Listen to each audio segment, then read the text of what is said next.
In this video, we're going to be going over the top 5 problems on this second generation GMC Envoy.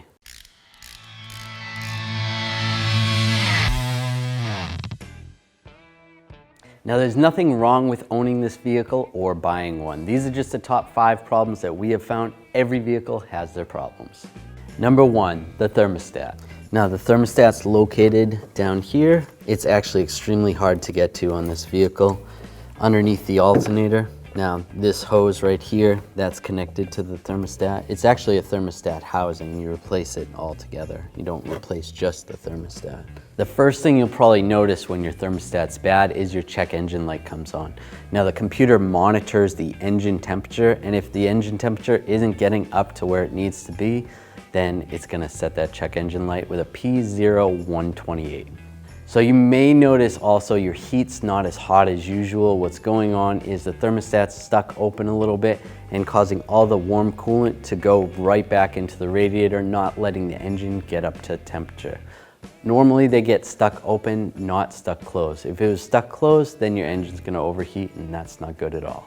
The way to fix it is just to replace the housing. That's all you can do. There's not really any way to prevent it. You can do coolant flushes and it may help a little bit, but pretty much when that spring goes bad, that's it.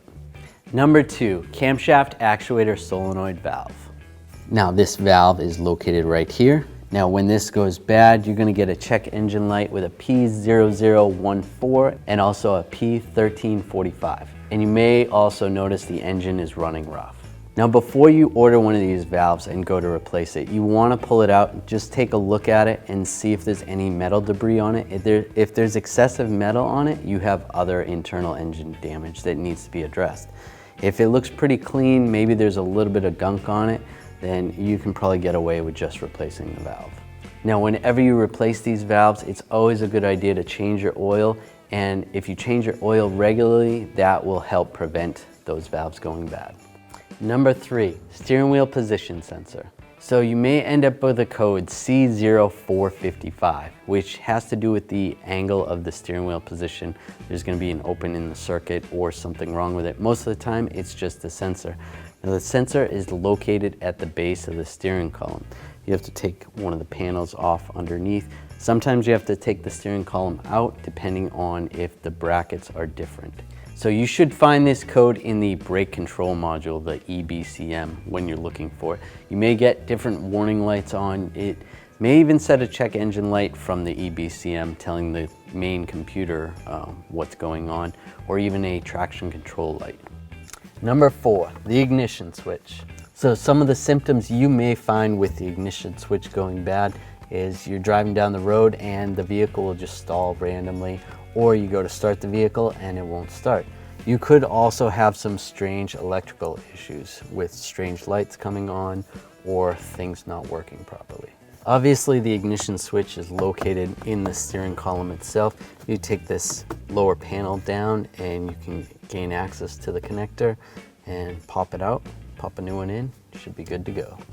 Number 5, front hub bearings. So you may notice while you're driving down the road, you're hearing a groaning sound coming from the front of the vehicle, and it changes slightly as you turn one direction or the other. If it's worse going right or worse going left, and then you turn the opposite and it almost goes away. Most of the time, that's the front hub bearings.